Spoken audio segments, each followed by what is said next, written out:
First time आप सभी देख लीजिए, जूनियर खेसारी लाल यादव हमारे सामने है। बहुत ही क्यूट से हैं और पहली बार रंग दे बसंती में इन्होंने एक्ट किया है। और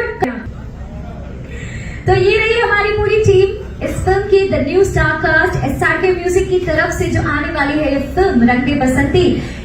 एक बार जोरदार तालियां हो जाए हमारी सभी एक्टर्स के लिए। लेकिन हम ये नन्ही ऋषभ की अगर आवाज नहीं सुनेंगे तो अच्छा नहीं लगेगा। ऋषभ, हेलो। अच्छा, आप ये जो आउटफिट में आए हैं, ये जो आपने कपड़े पहने हैं, बहुत अच्छे लग रहे हैं आपके। तो आपको इस फिल्म में कैमरा के सामने एक्टिंग करके कैसा लगा? पापा के जैसे? अच्छा, हाउ स्वीट।